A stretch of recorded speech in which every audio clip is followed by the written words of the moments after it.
অর্ধশতাধিক আসনে বিভিন্ন ধরনের অনিয়ম হয়েছে। তবে যেটা সত্য কথা সেটা হচ্ছে যে খুব এরকম একটা নির্বাচনে যে বিশাল আকারের আ সহিংসতা হয়েছে সেটা হয় নাই। সেটার একটা বড় কারণ হচ্ছে কিছু জায়গাতে জামায়াতে ইসলামের লোকজন, এনসিপির লোকজন যারা প্রতিদ্বন্দ্বিতা করছেন, তাদের যেই প্রতিদ্বন্দ্বী তাদের কিছু সন্ত্রাসীদের এলাকাগুলোতে যেমন আ গিয়াসউদ্দিন আল মামুনের ভাই হাফিজ ইব্রাহিম ভোলাতে সে ব্যাপক তাণ্ডব চালিয়েছে এবং সেখানে অনেক মানুষজন ভোট দিতে গিয়েছে, তাদেরকে ভোট দিতে যেতে দেওয়া হয়নি। চুয়াডাঙ্গাতে ১২টা ১টার পরে কোনো মানুষকে ভোট দিতেই যেতে দেওয়া হয়নি। তারা সবাই কি মনে করেছে এরা হচ্ছে ধানের শীষের বিরুদ্ধে পার্টি। আমার যে Facebook পেজ আছে সেখানে আপনারা দেখেছেন যে ধানের শীষের যে প্রার্থী ধর্ষক আ শরীফুজ্জামান শরীফ, তার ভাই, সাবেক ছাত্রলীগ নেতা এবং গোল্ড স্মাগলার শহীদুজ্জামান টরিক। এই টরিক হচ্ছে গিয়ে একটা ভিডিওতে আমার Facebook পেজেও আছে সেটা। সে সরাসরি একজনকে বলছে যে, "তোরা যে দাঁড়িপাল্লায় ভোট দিবি আমরা জানি। ভোট দেওয়ার দরকার নেই। চলে যা।"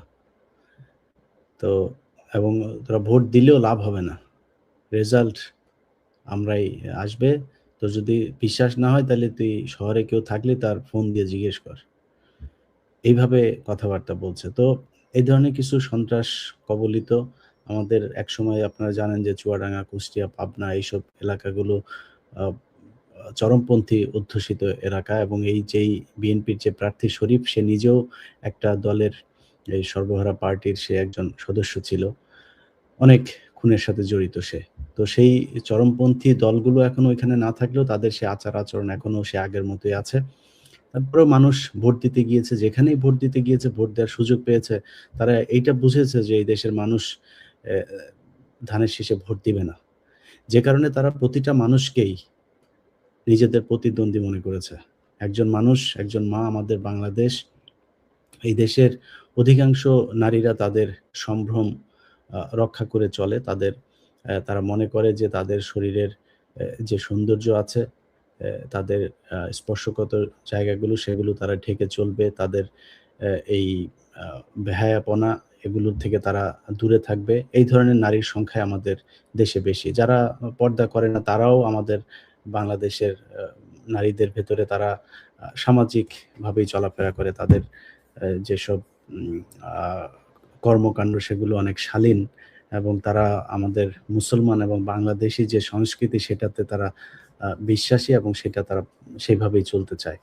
তো এই ধরনের নারীদের ভেতরে বিশেষ করে যারা হিজাব করেছে, যারা বুরকা পড়েছে তাদের ধানের শীষের বিএনপির অনেক মানুষ আছে। তারা তো আওয়ামী লীগের মতো ইসলাম বিদ্বেষী না, তাই না? তো ধানের শীষের অনেক মানুষও আছে যারা কিনা পুরো আ বুরকা পরে তারপরে কেন্দ্রে যায়। তাদেরকে পর্যন্ত তারা বিভিন্ন জায়গায় তাদের উপর হামলা করেছে। একটা নারীকে দেখলাম তার আ বুরকা আপনার টেনে খুলে ফেলা হচ্ছে মুখ থেকে। তাকে দেখতে হবে। তা না হলে তাকে কেন্দ্রের ভেতরে ঢুকতে যেতে দেওয়া হবে না। হান্নান মাসুদের ভাই তার উপরে হামলা হয়েছে।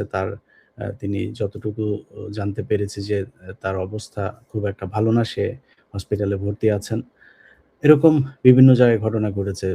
আপনার বেনাপোলে জামাতের এক কর্মীর পেটে আপনার ছুরি দিয়ে আ পোঁচ দেয়া হয়েছে। সেখানে তার অবস্থাও ভালো না। অনেক জায়গাতেই এই ধরনের হামলা হয়েছে। এর বাইরেও ছোটখাটো হামলাগুলো হয়েছে। তো এসবের পরেও যেটা আমার আ একটা বিষয় না বললেই না সেটা হচ্ছে বাংলাদেশের সেনাবাহিনী। বাংলাদেশ সেনাবাহিনী তাদের যে ভূমিকা আজকে পালন করেছে, আমরা সেনাবাহিনী বিদ্বেষ না, আমরা সেনাবাহিনীর বিরুদ্ধেও না। সেনাবাহিনীকে আমরা বারবারই বলেছি যে তাদের যে দায়িত্ব এই দেশের মানুষের আস্থার একটা প্রতীক হচ্ছে বাংলাদেশ সেনাবাহিনী। বাংলাদেশের মানুষ তাদেরকে সবসময় জনগণের পাশে দেখতে চায়। কোন সরকার বা কোন সন্ত্রাসী গ্রুপ, ক্ষমতাসীন গ্রুপ এইসব কারো হয়ে তারপরে তারা লাঠিয়াল বাহিনী হিসাবে কাজ করবে যেটা ২০১৪ সাল, ২০১৮ সাল এই সময়গুলোতে করেছে। এই ধরনের কাজগুলো তারা পছন্দ করে না। আমরা পছন্দ করি না। আমরা সেনাবাহিনীকে সেখানে দেখতে চাই না। আজকে তারা যেই এই অবস্থানটা নিয়েছে, তাদের যে ভূমিকা আজকে ছিল, এটা অবশ্যই প্রশংসনীয় এবং সেনাবাহিনীকে ধন্যবাদ দিচ্ছি।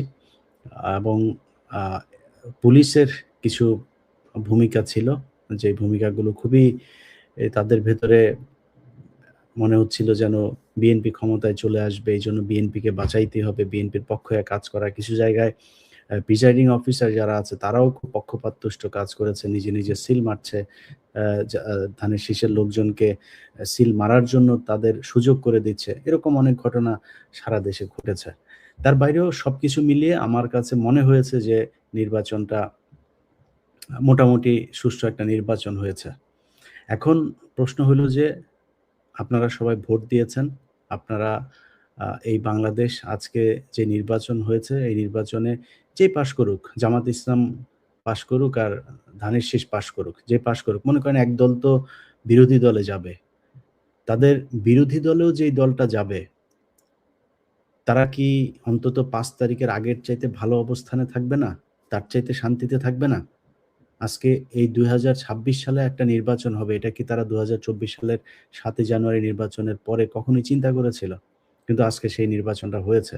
এই যে এই জায়গাতে অন্তত আছে ২ টা রাজনৈতিক দল, দেশের মানুষ কথা বলতে পারছে, ভোট কেন্দ্রে মোবাইলে ভিডিও করতে পেরেছে। তারা কোথায় হামলা হচ্ছে সেই ভিডিওগুলো আমরা প্রচার করতে পারছি। এটাও আমাদের জন্য বিশাল একটা ব্যাপার। তো সেটা তো হয়েছেই। যে কারণে আমি মনে করি যে, যে নির্বাচনটা হলো, এই নির্বাচনে যেইটাই হোক ফলাফল, ২ দলেরই মেনে নেওয়া উচিত এবং এই মুহূর্তে আমার এই লাইভটা করার সবচাইতে বড় যে কারণ, সেটা হচ্ছে বিভিন্ন জায়গাতে আমরা যে খবরটা শুনছি যে তাদের লোকজন এক হচ্ছে, এক হয়ে তারা কেন্দ্রগুলোতে নানান ধরনের নাশকতা করবার চেষ্টা করবে। আমি মুন্সিগঞ্জের একটা ফুটেজ দেখলাম। সেখানেও সেনাবাহিনী বিরাট সাহসের ভূমিকা পালন করেছে। তারা সেখানে দেখিয়েছে যে আ আ কিভাবে সন্ত্রাসীদেরকে শায়েস্তা করতে হয়। ধানের শীষের লোকজন তারা একটা কেন্দ্র থেকে আ তাদের ব্যালট বাক্স ছিনতাই করতে চেয়েছিল। তাদেরকে একদম আ পানির মাঝখানে দৌড়ে তারপরে পানিতে নামিয়ে সেইখান থেকে তারপর ধরে এনেছে। ধরে এনে তারপরে পেটাচ্ছে। এগুলো সেনাবাহিনীর যে ভাবমূর্তি তারা হারিয়েছিল সেটা অবশ্যই পুনরুদ্ধারে ভূমিকা পালন করবে। তো এই সন্ত্রাসীরা এখন যেটা করবে সেটা হচ্ছে যে ভোট কেন্দ্রগুলোতে গিয়ে ভোট গণনায় তারা একটা কারচুপি করার চেষ্টা করবে। মানুষকে তাদের যে ভোট তারা তাদের যে অধিকার আ তারা প্রায় ১৭ বছর পরে তারা প্র্যাকটিস করার সুযোগ পেল। সেই ভোট দেওয়ার পরে ভোটের যে রেজাল্ট, সেই রেজাল্টটাকে তারা ছিনিয়ে নেয়ার চেষ্টা করবে। অতএব আমি মনে করি যে বাংলাদেশের মানুষ আপনারা আপনাদের কারণেই এই নির্বাচনটা হয়েছে। আপনারা সাধারণ মানুষ। এখানে বিএনপি, জামায়াত কিংবা এনসিপি কারোর একক কোনো কৃতিত্ব ছিল না। এই দেশের সাধারণ মানুষ তাদের সন্তান, ছোট সন্তান, ১০ মাসের সন্তানকে নিয়ে পর্যন্ত মায়েরা মাঠে নেমেছিল। সেই সেই দেশের আমি একটা আ পরিস্থিতি আপনারাই তৈরি করেছেন। তো আমি মনে করি যে আপনারা যে কাজটা করেছেন, আপনাদের আর অল্প কিছু সময় আপনাদেরকে আরেকটু কষ্ট করতে হবে। আপনারা আপনার বাড়ির পাশে যে ভোট কেন্দ্র, আপনারা আজকের রাতটা আপনাদের কাছে ভিক্ষা চাচ্ছি। এই যতক্ষণ সময় লাগে আপনার কেন্দ্রের ভোট যখন গণনা শেষ হবে, সেটা ঘোষণা হবে কেন্দ্র থেকে আপনি আপনার রেজাল্টটা জানানো পর্যন্ত আপনাকে থাকতে হবে। সেখানে কোনো গ্রুপ সেটা বিএনপি হোক আর জামাত হোক, আমার নিজস্ব নির্দিষ্ট কোনো দলকে বলছি না। যেই আসবে সেখানে যদি তারা এই ভোট নিয়ে কারচুপি করার চেষ্টা করে, ভোট কেন্দ্র দখলের চেষ্টা করে, ভোটের ব্যালট বাক্স ছিনতাইয়ের চেষ্টা করে, ভোট গণনায় কোনো ধরনের ঝামেলা করার চেষ্টা করে, আপনাদেরকে প্রতিহত করতে হবে। এই দায়িত্ব আপনার। এই রাষ্ট্র যদি সঠিক নেতৃত্বের হাতে যায়, তাহলে সেটার সুফল আপনি সবার আগে পাবেন। আপনারা যেই সুশাসনের জন্য যুদ্ধ করেছেন, যেই সুশাসনের জন্য জীবন দিয়েছেন, সেই সুশাসন প্রতিষ্ঠার জন্য আপনাদের যে করণীয় সেটা আপনাদেরকে করতে হবে এবং আমি আ মনে করি আ যে আ আপনাদের যার যেখানে বাসা, যার বাড়ির পাশে যে কেন্দ্রটা আছে, সেই কেন্দ্রটাতে গিয়ে আপনি আপনার ভোট পাহারা দিয়ে সেটার সঠিক গণনা করে ঘোষণা নিয়ে তারপরে আপনি বাড়িতে যেয়ে ঘুমাবেন। এইটুক আপনাদের কাছে আমার অনুরোধ থাকলো। আর সারাদিন আ যেসব ঘটনাগুলো ঘটেছে, সেই ঘটনাগুলোর ব্যাপ ব্যাপারে একটা বিষয় বলে নেই। আমি আমার Facebook, আমার আ Telegram, WhatsApp গ্রুপগুলো যেই জায়গাতে আমি আমার এই প্রাপ্ত যেই খবর, যেই ভিডিও ফুটেজ যেগুলো আমার কাছে এসেছে সেগুলো আপনাদেরকে দেখিয়েছি। আমি বাংলাদেশের মেইনস্ট্রিম এর যে গণমাধ্যম, সেই গণমাধ্যমের ভেতরে সেগুলোর কিছুটা ঘাটতি দেখেছি। তারা গতকালকে যতটা তৎপর ছিল, জামায়াতের একজন আমির তিনি বৈধভাবে টাকা ক্যারি করছিল তাকে যেইভাবে আপনার বিমানবন্দরে ধরে তারপরে নাজেহাল করেছে, ৫০ লাখ টাকাকে তারা মেশিনে গোনা হচ্ছে এরকম নিউজ পর্যন্ত করেছে। তারপরে হচ্ছে গিয়ে আ কি বলে? এটা একটা টার্ম ইউজ করেছে তারা সেখানে। আ বিপুল পরিমাণে অর্থ, তারপর আরো কি যেন করেছে তারা। এটা করলো। অথচ শহীদউদ্দিন চৌধুরী অ্যানির লোক মাঠে টাকা নিয়ে ধরা পড়েছে। সেই জায়গাতে তার ব্যাপারে তাদের নিউজের ধরন দেখলাম অন্য আরেক রকম। একই অবস্থা তারা করেছে আজকে সারাদিন। বিশেষ করে ভোলার অবস্থা ভয়ংকর ছিল, ভয়ংকর। সেইখানে কাউকে ভোট দিতে যেতে দেওয়া হয় নাই। যারা ভোট দিতে গিয়েছে তাদের ভোট তারা নিজের হাতে করে তারপরে তারা দিতে বাধ্য করেছে ধানের শীষে। অতএব এটা রেজাল্ট বলেই দেয়া যেতে পারে আগে থেকে যে ভোলাতে বিএনপি পাস করছে। কিন্তু যেই ভোটটায় তারা পাস করেছে আমার বিশ্বাস এই দেশে যদি আইনের শাসন প্রতিষ্ঠা হয়, আপনারা যে সেখানে যে ক্যান্ডিডেট যারা আছেন তারা এটা নির্বাচন কমিশনে পুনর্ভোট গ্রহণের আবেদন করতে হবে এবং এগুলো তদন্ত হইতে হবে। সেখানে আইনশৃঙ্খলা বাহিনী ছিল। বিশেষ করে ভোলাতে যেহেতু একটা দ্বীপ অঞ্চল, বাংলাদেশ থেকে বিচ্ছিন্ন একটা দ্বীপ। সেখানে নৌবাহিনীর সবচাইতে বেশি ভূমিকা রাখার কথা ছিল। কিন্তু নৌবাহিনী গত ২ দিন আগে বিএনপি প্রার্থী ৪ টা খাসি রান্না করে তারপরে তাদের এখানে দিয়ে এসেছে নৌবাহিনীর লোকজনকে খেতে। সো নৌবাহিনীর ওইখানে যারা দায়িত্বে আছে তাদের এটার আমার মনে হয় নৌবাহিনীর উচিত ঊর্ধ্বতন কর্তৃপক্ষ যারা আছেন তারা এটার ব্যাপারে তদন্ত করে দেখবেন। তো এই জিনিসগুলো, এই যে নিউজগুলো যে আমাদের গণমাধ্যম, পত্রিকা, টেলিভিশন, সাংবাদিক যারা আছে তাদের যে পরিমাণে তুলে ধরার কথা, আমি আমার চোখে যতটুকু আজকে সোশ্যাল মিডিয়াতে আমি এখন ৭:১২ বাজে আমার এখানে সকাল। আমি কিন্তু সারারাত ১ সেকেন্ডের জন্য ঘুমাইনি। আমি প্রতিটা মুহূর্তে আমি বিভিন্ন কিছুতেই চোখ রেখেছি। আমার কাছে যেগুলো এসেছে সেগুলো আপনাদেরকে দেখানোর চেষ্টা করেছি। অন্যান্য জায়গাতেও যেগুলো দেখানো হচ্ছে সেগুলো দেখেছি। আমি আ Facebook এ স্ক্রল করে এগুলো সারাক্ষণ আপডেট থাকার চেষ্টা করেছি। এখন এই জিনিসগুলোর ভেতরে আমার মেইনস্ট্রিম এর কোনো মিডিয়ার Facebook আ পোস্ট কিংবা তাদের লাইভ এই জায়গাগুলোতে সেভাবে আমার চোখে পড়ে নাই। তারা এই কাজগুলো করে নাই। এটা এটা সাংবাদিক হিসাবে আপনারা আজকে সেনাবাহিনীর যে প্রশংসাটা করলাম, আপনারা সেই প্রশংসার দাবিদার হইতে পারতেন। কিন্তু আপনাদের এটা কালো অধ্যায় হিসাবে থাকবে যে এই দেশের সাংবাদিকরা ভীতু, সাংবাদিকরা অসৎ, সাংবাদিকরা সবসময় পা চাটতে পছন্দ করে।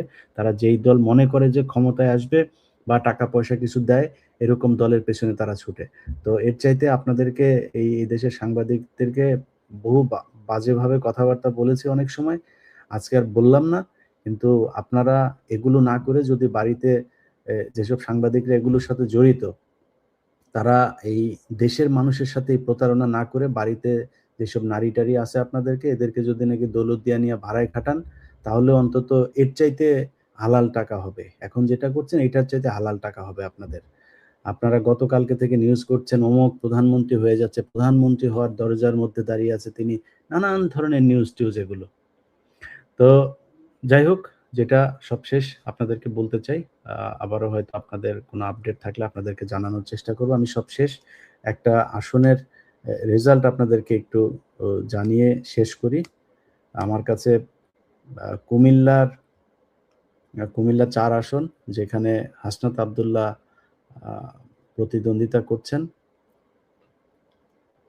তার কিছু আ তথ্য আমার কাছে এসেছে। আমি আপনাদেরকে একটু জানাই। কুমিল্লা আচ্ছা, কুমিল্লা ৫ রামচন্দ্রপুর প্রাইমারি স্কুল কেন্দ্র সেখানে দাঁড়িপাল্লায় এগিয়ে আছে। আমি ভোটের সংখ্যাটা এখনো পাই নাই। কুমিল্লা ৪ যেটা হাসনাত আব্দুল্লাহর আসন, আ গুনাইঘর, উত্তর বনকোট, শাপলাকলি পেয়েছে হাসনাত আব্দুল্লাহ শাপলাকলি ১৩৫৩। ট্রাক মার্কা পেয়েছে হচ্ছে ৭৮৩। আপনারা জানেন যে হাসনাত আব্দুল্লাহর যে আসনটা আছে, সেই আসনে বিএনপির যে প্রার্থী আ দুর্নীতিবাজ, আ ব্যাংকের টাকা লুটপাটকারী আ মঞ্জু, তার আ আদালতের রায়ে তার প্রার্থিতা বাতিল হয়েছে। বাতিল হওয়ার পরে সেখানে বিএনপি গণ অধিকার পরিষদের যে ট্রাক মার্কা আছে, সেই ট্রাক মার্কার ট্রাকে চড়ে তারপরে তারা চেয়েছিল হাসনাতকে হারাবে। এটা নিয়ে গতকাল যেই বিএনপি প্রার্থী, তিনি যার প্রার্থিতা বাতিল হয়েছে, তিনি ঘোষণা দিয়েছিলেন যে বিএনপি ক্ষমতায় আসবে, তার প্রার্থিতা বাতিল হলেও বিএনপি যেহেতু ক্ষমতায় আসবে, সো বিএনপি ক্ষমতায় আসলে নাকি মানুষের বাড়ি ঘরটর সব তারা জ্বালিয়ে দেবে, পুড়িয়ে দেবে, এরকম ধমক দিয়েছে। এরপরে সেই বক্তব্য ভাইরাল হওয়ার পরে বিএনপি আবার দাসারাভাবে তাকে বহিষ্কার করেছে দল থেকে। কিছুক্ষণ পরে সে আবার ফেসবুকে এসে ঘোষণা দিয়েছে যে না, মহাসচিব আছে হচ্ছে ঠাকুরগাঁও, তারপরে দপ্তর সম্পাদক রিজভী হচ্ছে হসপিটালে আছে, তারেক রহমান ব্যস্ত, আমাকে কেউ করে নাই, এটা ভুয়া খবর। সো এই এই বহিষ্কারের বিএনপির যে নাটক, এই নাটক আমরা বহুদিন ধরে দেখছি। যাই হোক, সে বহিষ্কার হোক না হোক, বিএনপিতে চোর বাটপার এগুলো থাকবে। এটা মোটামুটি এখন চোর বাটপারদের দল, এরকম একটা পরিস্থিতি হয়ে দাঁড়িয়েছে। এটা নিয়ে আমাদের কোনো সমস্যা নাই। তো তিনি যাওয়ার পরে এখন ট্রাকের উপরে চড়ে ধানের শীষ হাসনাত আব্দুল্লাহকে হারানোর জন্য চেষ্টা করেছিল। সেখানে যেটার কথা বললাম, 1353 হাসনাত এবং ট্রাক পেয়েছে 783। 783 যে ভোট পেয়েছে, এই ভোটটা গণ অধিকার পরিষদের না, এটা হচ্ছে আপনার ওই ধানের শীষ, নৌকা আর হিন্দুদের ভোট, কিছু হিন্দুদের ভোট। হিন্দুদের সবাই, আমি বিশ্বাস করি না যে তারা ধানের শীষকে ভোট দিয়েছে। কুমিল্লা 4 জয়পুরে শাপলা কলি পেয়েছে 1370 ভোট, ট্রাক পেয়েছে 340 vote. Comilla 4 Dhamti model school কেন্দ্র, শাপলাকলি পেয়েছে 1906 ভোট, ট্রাক পেয়েছে 402 ভোট। তারপরে কুমিল্লা 4 ছোট শালঘর, শাপলাকলি পেয়েছে 1167, ট্রাক পেয়েছে 560 ভোট। কুমিল্লা 4 65 নম্বর রাজা মেহের হাই স্কুল, শাপলাকলি পেয়েছে 1475, ট্রাক পেয়েছে 451। ওয়াহেদপুর কেন্দ্র, শাপলাকলি পেয়েছে 1972, ট্রাক পেয়েছে 239। কুমিল্লা 4 শাপলাকলি পেয়েছে 2417, ট্রাক পেয়েছে 293। ইউসুফ আচ্ছা সুবিল কেন্দ্র, হাসনাত পেয়েছে শাপলাকলি 1600, নিকটতম প্রতিদ্বন্দ্বী, ট্রাক পেয়েছে 200। তো আমার কাছে কুমিল্লার ওইখানকার আরো কিছু আসে, তো আমার মনে হয় আপনাদেরকে আরো জানাইতে পারবো আরো কিছু। আচ্ছা, একটা সেকেন্ড, আরেকটা কেন্দ্রের বোধহয়, আচ্ছা আমাদের একটু আপনাদেরকে শোনাই। হ্যাঁ, একজন ফোন করেছে, সে একটা তথ্য দেওয়ার জন্য। হ্যালো, ওয়ালাইকুম আসসালাম। হ্যাঁ ভাই, কি অবস্থা? ভাই মাসুদ ভাই তো ভূমিধস বিজয়ের পথে। ওই যে অপর প্রার্থী মনে হয় যে 20% ভোট পাইছে, সে যেটা পাইছে তার থেকে। আচ্ছা, একটা কিন্তু দেখলাম যে 1100 ভোট পাইছে সে, আর অপরজন পাইছে 150। এরকমই হচ্ছে প্রত্যেকটা কেন্দ্রে। কয়েকটা কেন্দ্রের ফলাফল বলতে পারবেন? হ্যাঁ, দুইটা কিন্তু পাইছি, একেবারে শিওর সহ। সেটা হচ্ছে কালাইয়া মাধ্যমিক বিদ্যালয়, এটা হচ্ছে মোট ভোট পড়ছে 1760, মাসুদ ভাই পাইছে 1105, শহীদুল আলম তালুকদার আর 285। এরপরে হচ্ছে আরেকটা কেন্দ্র হচ্ছে রামনগর তাঁতিরকাঠি সরকারি প্রাথমিক বিদ্যালয়, মোট ভোট পড়ছে 1196, মাসুদ ভাই 667, শহীদুল আলম তালুকদার 339। দুইটা পাইছি, আরো অনেকগুলোই পাবো এখন হাতে। আমি ওই যে টেক্সটটাও পাঠাই দিচ্ছি ভাই। ওকে, ঠিক আছে, আমার তাহলে আপনি টেক্সটটা দিয়ে দেন, আমি এটা আমরা আস্তে আস্তে আপডেট জানাইতে থাকবো আর কি। ঠিক আছে, ওকে ভাই, ঠিক আছে। যাই হোক, আপনারা ডক্টর শফিকুল ইসলাম মাসুদ এই গেল 15 বছর 17 বছরে চরম নির্যাতনের শিকার। এই শেখ হাসিনা সরকারের যেই নিষ্পেষণ, সেই নিষ্পেষণে শফিকুল ইসলাম মাসুদ, তার গর্ভবতী যে স্ত্রী, তাকেও নির্যাতন করা হয়েছে এবং তার একটা সন্তান গর্ভপাত হয়েছে। তো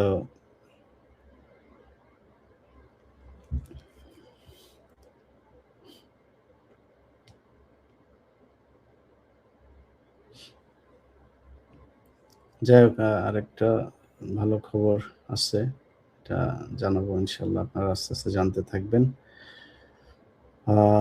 আপনাদের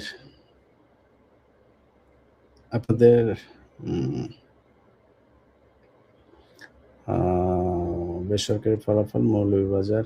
আচ্ছা, আপনাদের আরো কয়েকটা রেজাল্ট আপনাদের জানাই, হ্যাঁ? আচ্ছা, আমার লাইভ যারা দেখছেন, আমার লাইভ যারা হয়তো আ যেখানেই থাকেন, আপনাদের কাছে অনুরোধ থাকবে ফোনটা হাতে নিয়ে আপনারা আপনার বাসার পাশে, বাড়ির পাশে যে কেন্দ্র আছে, সেই কেন্দ্রে আপনাদেরকে চলে যেতে হবে ভাই। আপনাদের কাছে অনুরোধ, মা, বোন, ভাই যারা আছেন সবাইকে ভোট কেন্দ্রে চলে যেতে হবে।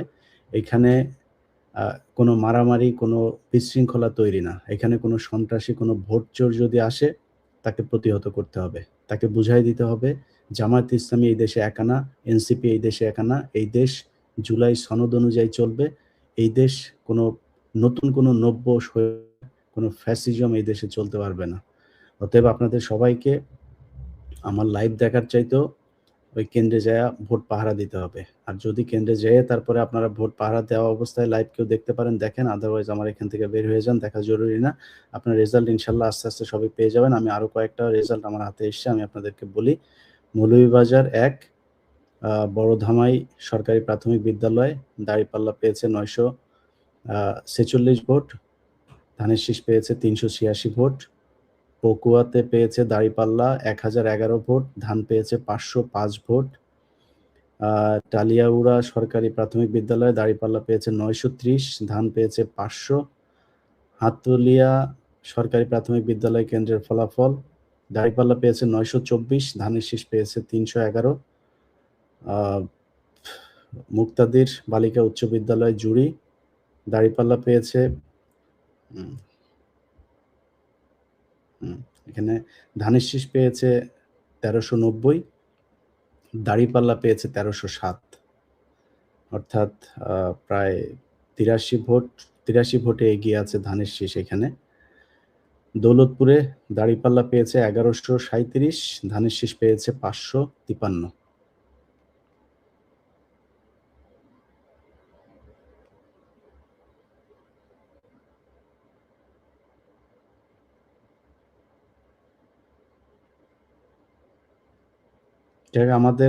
আমাদের কাছে যদি আরো আপনার তথ্য আসে, সেই তথ্য আপনাদেরকে জানানোর চেষ্টা করব। আমার বিশ্বাস যে এই দেশের মানুষ ন্যায়ের পক্ষে রায় দিয়েছে, তাদের ভোট দিয়েছে, তাদের রক্তের বিনিময়ে পাওয়া এই ইলেকশন, এই নির্বাচন কোনো সাধারণ নির্বাচন না। এটা বাংলাদেশের ভবিষ্যৎ নির্ধারণী একটা নির্বাচন। এই নির্বাচন ন্যায় এবং অন্যায়ের মাঝে যে দেয়াল, সেটা তুলে দেবে। সো আপনারা কষ্ট করেছেন, অনেক কষ্ট করেছেন। আমাদের চাইতেও অনেক কষ্ট করেছেন। আমরা খুব ভালো অবস্থায় ছিলাম ১৫ বছর, তা না। কিন্তু আপনারা যারা দেশে ছিলেন তারা আমাদের চাইতেও, আমরা তাও তো প্রতিবাদ করতে পেরেছি, আমরা কথা বলতে পেরেছি, আপনারা সেটাও বলতে পারেন নাই। সো আপনাদের যেই কষ্ট, সেই কষ্টের পরে একটা নতুন সূর্য দেখার অপেক্ষায় বাংলাদেশের মানুষ। আগামীকাল সকাল যেন বাংলাদেশে একটা নতুন সূর্য উদিত হয়, যেই সূর্য এদেশের মানুষের সব কালো অন্ধকারকে গুছিয়ে দেবে। সো আপনারা সবাই কেন্দ্রে থাকেন। মৌলভীবাজার ১, নান্দুয়া হোয়াট?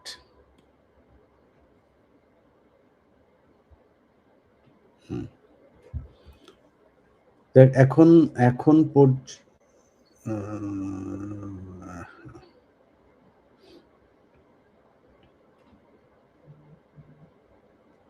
এখন পর্যন্ত যতগুলো খবর পাওয়া যাচ্ছে, যেটুকু জানলাম, আমার মনে হয় আমরা লাইভটা এখন শেষ করি। আপনারা যেটা বললাম, সবাই সবার বাড়ির পাশে যে কেন্দ্র আছে সেই কেন্দ্রে গিয়ে কেন্দ্রে পাহারা দেন। আমি হয়তো কিছুক্ষণ পরে আবারও আপনাদেরকে আরো কিছু আপডেট যখন আসবে তখন জানানোর চেষ্টা করব। সবাই ভালো থাকবেন, দোয়া করবেন। আল্লাহ যেন আপনাদের সহায় হয়। এই দেশে যেন ন্যায়ের শাসন প্রতিষ্ঠা হয়। আল্লাহ হাফেজ।